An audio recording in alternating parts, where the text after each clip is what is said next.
All right.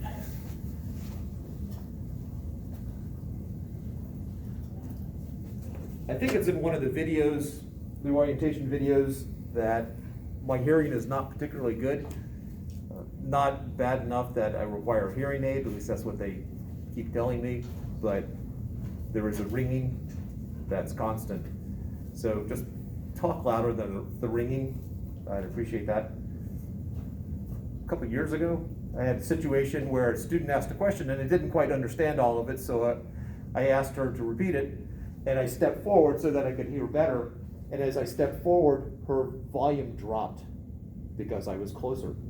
So if I step towards you, that's so I can hear better, speak louder, and let me get closer. So it's possible I intimidated her. I don't know. I'm not quite sure why she suddenly got quiet. A lot of the orientation stuff is in the videos, so I'm not going to go over most of that. If you click on coursework, it should be rather blank, or I don't think there's anything on there until you've at least done the course entry assignment, at least one attempt on the course entry assignment, then it should appear. And I believe when I looked yesterday, there were at least 2 people who had taken a shot at the course entry assignment. So I assume coursework shows up now. Looking for a nod from someone. Yes. All right, we got a nod over here, and one over here.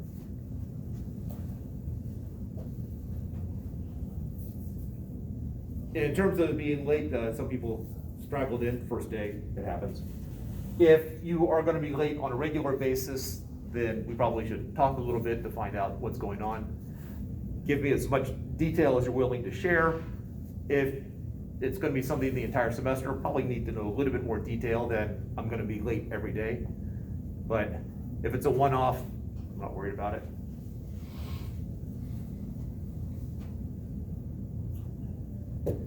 If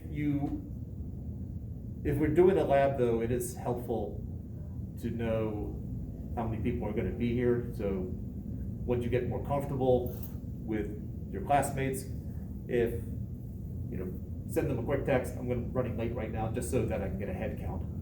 Because when I'm trying to figure out how many groups they're going to be, it makes a difference. If it's 15, then I might do 3 groups of 5 or 5 groups of 3. If it's 16, 4 groups of 4, some natural division like that.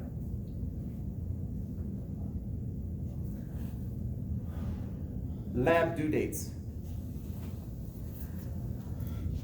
In a 16-week class, it would be due the following week. In an 8-week class, well, actually, it's due the next time we have lab, which traditionally is a week later. In an 8-week class, if I do it with it's due the next time we have lab, that means that any labs you do on Monday are due in 2 days. Oh, sorry, I'm off. On Tuesday, it's due on Thursday, and any lab you do on Thursday is due the following Tuesday. The plus side of that is that you're only working on 1 lab at a time, unless you get behind. The downside is 2 days is not necessarily enough time given what else you have going on in your life. The other alternative is it's due in a week, so whatever we do today will be due next Monday. Whatever you do on, just translate, when I say Monday, I mean Tuesday, and then Wednesday and Thursday won't be together. I'm going to be doing that all semester long. So today is Tuesday. So the other one is that whatever you do today is due next Tuesday, whatever you do on Thursday is due the following Thursday. And the downside of that is you're going to have overlapping labs, but you'll have more time on each. So I really don't care which way we want to go on that. Anyone with a preference? Okay. I will go with what has worked in one other class. I haven't been doing 8 weeks that long. So doing a week. So potentially they'll be overlapping. Riley. All right? Okay, Riley. would it be possible to only do labs on Thursdays to make them due on Tuesday, or are we gonna have labs on Tuesdays as well? You potentially will have labs on Tuesdays and Thursdays. So, I mean, it might change from week to week depending upon sort of what's happening in the class at that moment. Did that answer your question? Yeah, well, cause I was like, theoretically, the best timing on that would be to have the next class due date, but you're right, 2 days is a lot, so, Yeah, for some labs especially. that's it. Okay.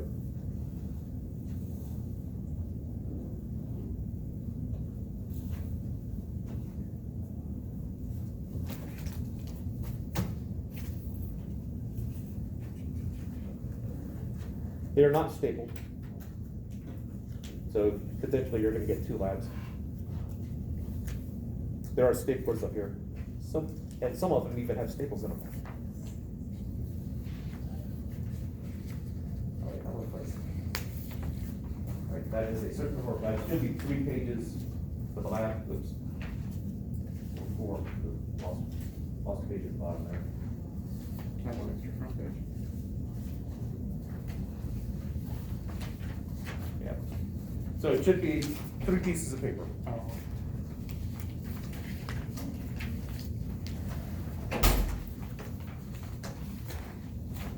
That's more than one.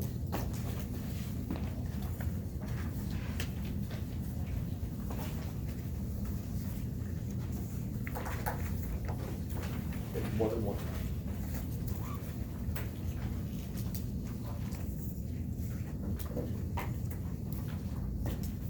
Yeah, it's not so easy, is it?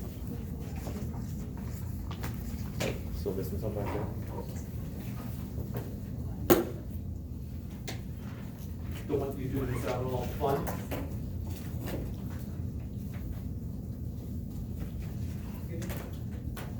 Oh, you have an extra? Yeah, all right. I guess they're slowly drifting back there, so why don't I slide 2 of my hand? I think that's one. And then I'll take all the excess from you.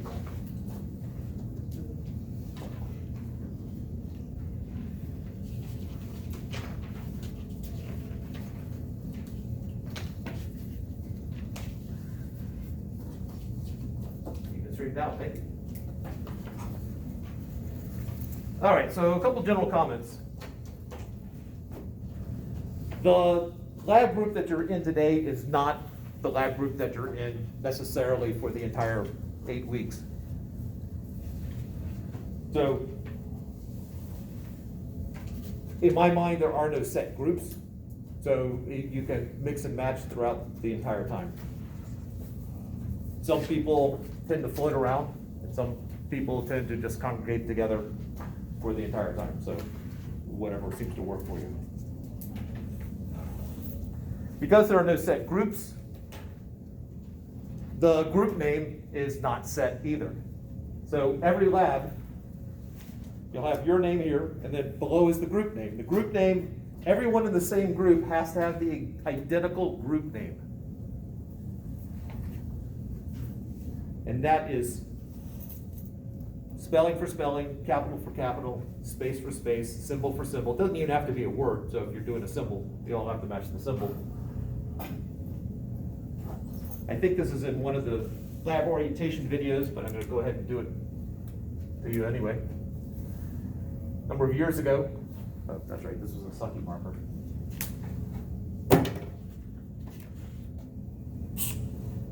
I had a group that decided to call themselves group.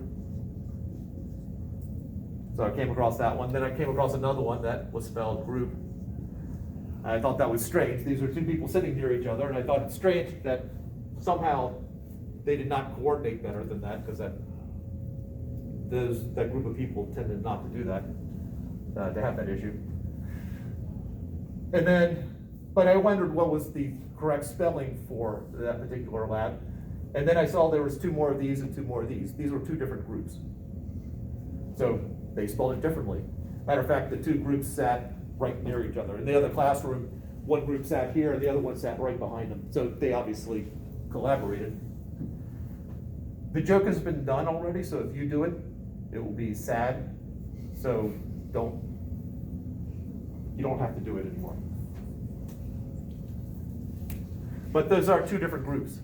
This would be another group. That's another one, because the capital letter.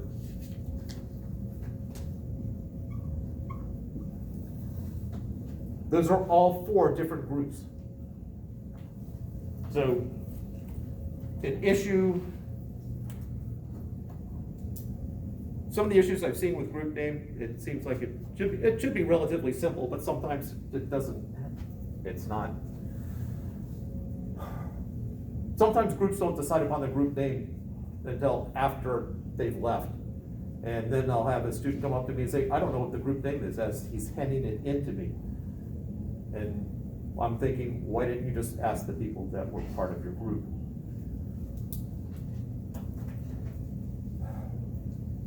So be nice before you separate that you've decided what that group is, what the group name is.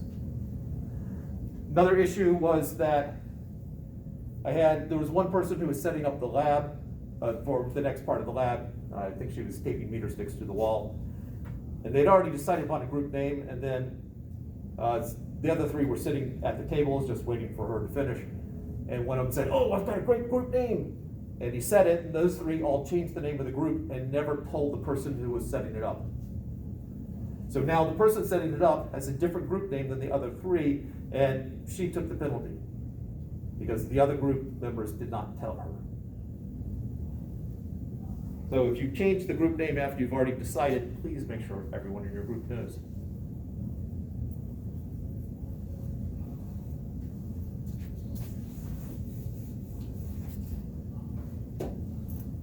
Questions up to here?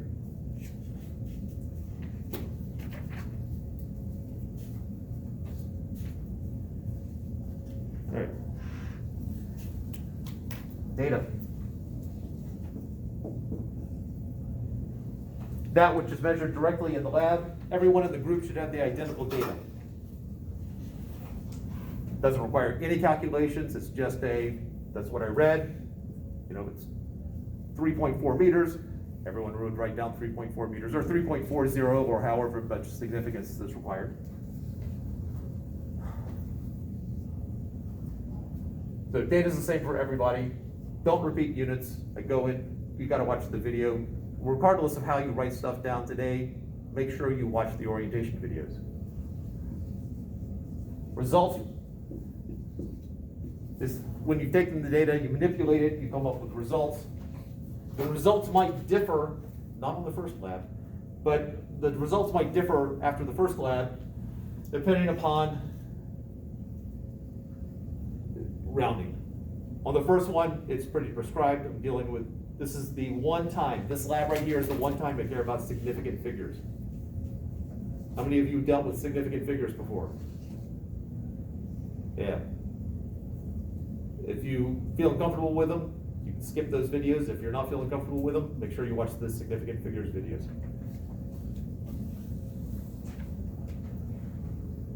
Analysis.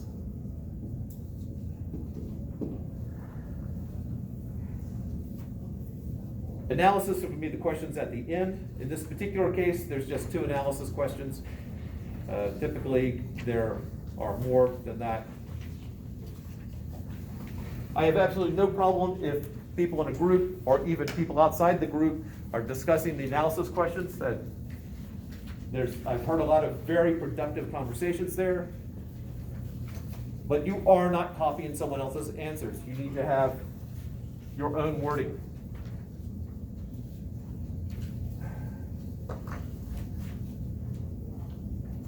And this is the point where I suddenly get flashbacks and I start to get angry. I'm not angry at any of you, and I apologize for that.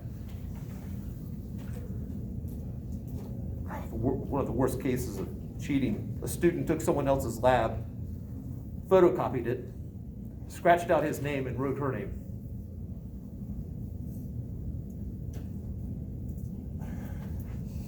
I'm just going to take that in. Now, I have seen an analysis question where it was space for space, new line for new line, misspelling for misspelling, identical to someone else's. I did not play the game, even though I probably could take a guess in that situation of who wrote the original and who copied. But I'm not officially playing the game of who did what.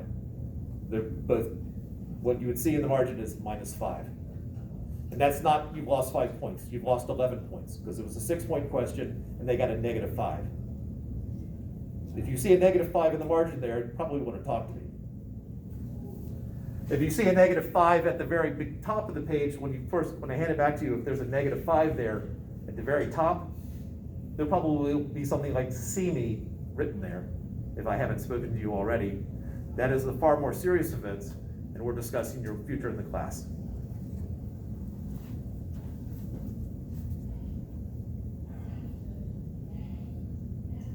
I know it's a rare thing. I really don't want to spend much time on that, but it does dredge up some bad memories. All right. If in doubt, ask. Please ask. All right. Questions up to here?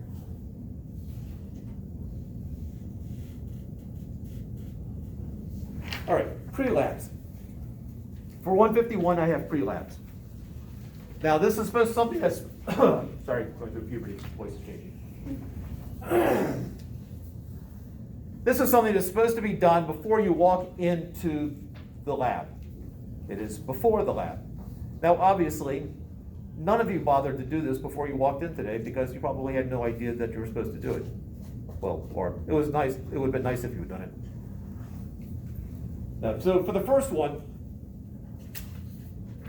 I think it is reasonable that this to be handed in on Thursday. So when you walk in on Thursday, you put this down on the desk. Now, basically a pile's created. The first person who hands it in starts the pile, and then everyone else puts it on top of that. Someplace reasonable. If the first person starts the pile in the back of the room, it's reasonable that no one else is going to know that it's there. So somewhere up here, the pile will start.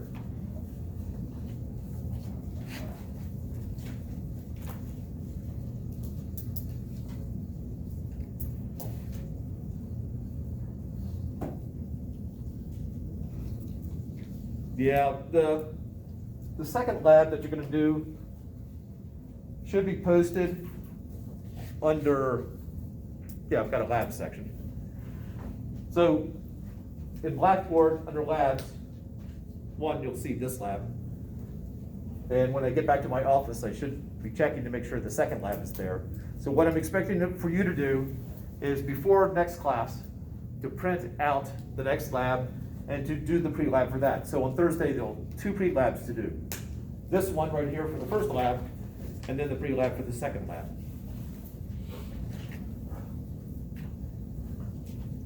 I will generally start out most classes with, are there any questions? And at that point, if you have questions about the first lab, we can handle that. Or any other material. And then we'll sort of play it by ear about if there are enough questions, then I might postpone the lab till the following week. And if there aren't enough, we wouldn't do the lab that day. That's sort of the way I'm picturing it right now.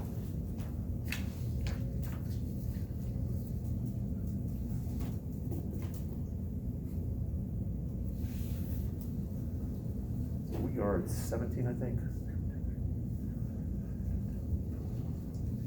17.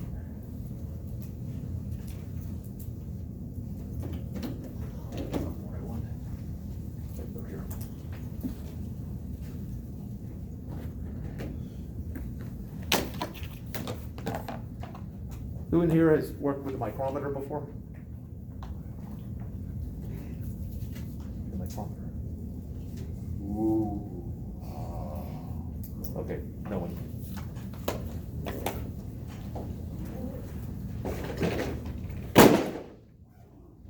Vernier calipers? Any experience in here with this? A half? It looks like you're the expert. All right. So when we break up into groups, I'm going to ask for one person from each group to come up, and we'll do sort of the train the trainers. We'll talk about how to use the vernier caliper to that one individual in the group, while the other people in the group are starting to work on the meter stick part. And then when they're done, then I'll call a different person from each group to come up, and I'll teach them how to use the micrometer, then that person goes back and teaches everyone else. If this is a typical class, I'm assuming that there'll still be questions during the next hour, coming up and saying, hey, am I reading this right? That's fine. I'm picturing, let's see, 17.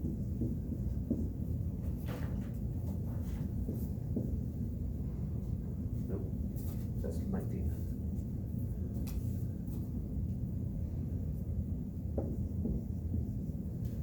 There we go, that's 17.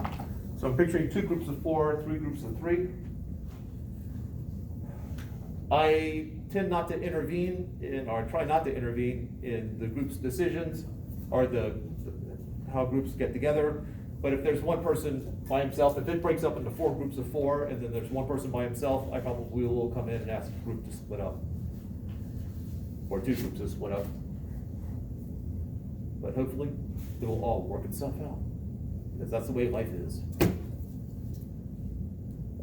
I'm sure there's something else. If there's something else I've forgotten, I'll just yell it out. But I will say that, you'll hear me say this many times, but rejoice. Because this is physics. Break yourselves up into groups.